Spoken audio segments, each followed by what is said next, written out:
ডিম বনাবৰ কাৰণে মই ইয়াত লৈ লৈছোঁ ডিম, পিঁয়াজ, আদা, নহৰু, আলু আৰু এটা বিলাহী। আজি মানে ডিম পোষ্ট কৰি তৰকাৰী বনাম। মই ডিম এটা লৈ লৈছোঁ, ইয়াত ভাঙি লৈছোঁ, কাৰণ নহ'লে কেৰাহীত ডাইৰেক্ট দি দিলে যদি বেয়া হয়, সেইকাৰণে ইয়াত এটা এটা ভাঙি মই পোষ্টখিনি বনাই লৈছোঁ। এয়া মই ডিমটো ভাঙি লৈছোঁ, এতিয়া এইটো বনাই লৈছোঁ। হৈ গৈছে, এইটো দি দিছোঁ ইয়াৰ এটা চাইড হৈ গৈছে, মই উল্টাই দিছোঁ। এনেকৈ মই গোটেইখিনি ডিম ভাজি ল'ম। মই আৰু এটা দি দিছোঁ আৰু এতিয়া মই ওলটাই দিম। এইটো ওলটাই দিছোঁ। ইয়াত মই পিঁয়াজ চিয়াজ একো দিয়া নাই, নিমখো দিয়া নাই, জোলত দি দিম, পিছত নিমখটো হৈ যাব। মই এইখিনি বনাই লৈছোঁ। মই আলুখিনি অলপ নিমখ আৰু হালধিৰ গুড়ি দি অকণমান ভাজি লৈছোঁ। মোৰ আলুখিনি ফ্ৰাই হৈ গৈছে আৰু এইখিনি মই নমাই লৈ ইয়াত মই তেল দি দিছোঁ অকণমান, আৰু এতিয়া মই ইয়াত দি দিছোঁ তেজপাত আৰু জিৰা।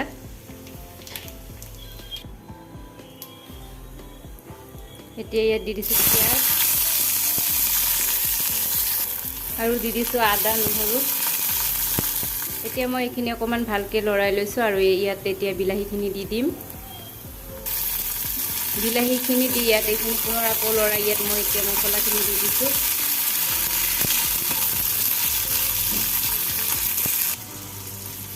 নিমখ, হালধিৰ গুড়ি, জলকীয়াৰ গুড়ি আৰু অকণমান জিৰাৰ গুড়ি দি দিছোঁ।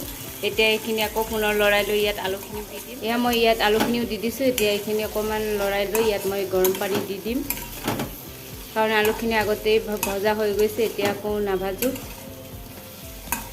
মোৰ এইখিনি অকণমান উতলাহি গ'লে মই ইয়াত ডিম পোষ্টখিনি দি দিম। এয়া মোৰ এইখিনি উতলাহি গৈছে, এতিয়া মই ডিম পোষ্টখিনি ইয়াত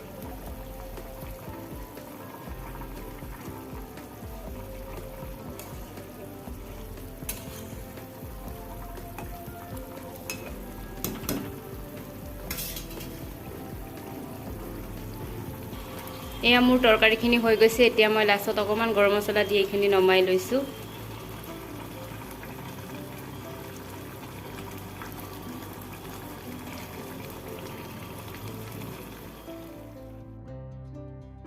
আৰু ইফালে মোৰ ভাতো হৈ গৈছে। মই ডিমৰ তৰকাৰীখিনি নমাই লৈছোঁ। মই গৰম মছলাৰ গুড়িখিনি মই ঘৰতে বনাই লৈছোঁ, চব এক্সট্ৰা এক্সট্ৰাকৈ কিনি মই মিক্সিত গুড়া কৰি লৈছোঁ।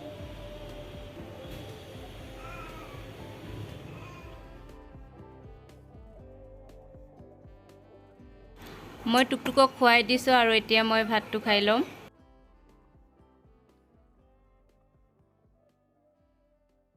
Good evening. মোৰ ভিডিঅ'লৈ আপোনালোকক সকলোকে স্বাগতম জনাইছোঁ। আজিৰ দিনত মানে কথা ক'বৰ সময় পোৱা নাই। ৰাতিপুৱা তাইক মানে খুৱাইছিলোঁ যে, তেতিয়া ময়ো সেইকাৰণে মানে টুকটুকৰ পাপাই ঘৰত নাখায়, সেইকাৰণে মই মানে তাইৰ লগত শুই আছোঁ। মই যে কিবা এটা বনাই মই খাই দিম। মানে ময়ো শুই গৈছোঁ আৰু গমেই পোৱা নাই, 2:30 বাজি গৈছে আৰু টুকটুকৰক খোৱাৰ সময় হৈ গৈছিলে। পিছত মানে পটাপট আৰু ৰান্ধিছোঁ আৰু যি পাইছোঁ মানে পটককৈ বনাই দিছোঁ। আৰু আজি মানে ৰেচিপি বুলি মই বনোৱা নাছিলোঁ, এনেই বনাইছোঁ আৰু সেইকাৰণে ভিডিঅ'টো দি দিছোঁ।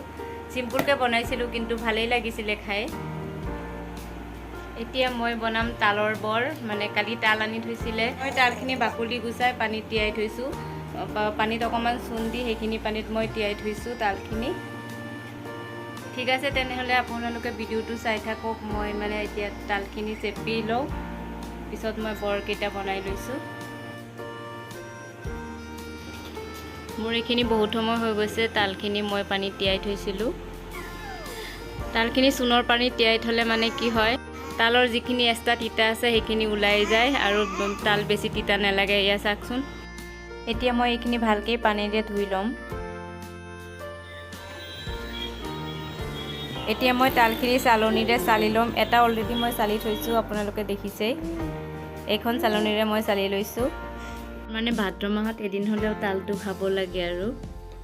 এয়া মই তালখিনি ভালকৈ চালি লৈছোঁ আৰু ইয়াত মই লৈ লৈছোঁ আটা, চুজি আৰু চেনি।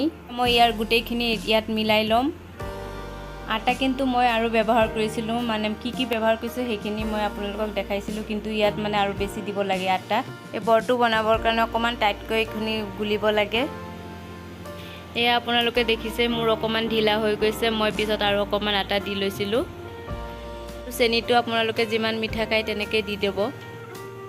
আৰু ইফালে মই কেৰাহী গৰম কৰি লৈছোঁ আৰু ইয়াত মই এতিয়া এইখিনি ভাজি ল'ম।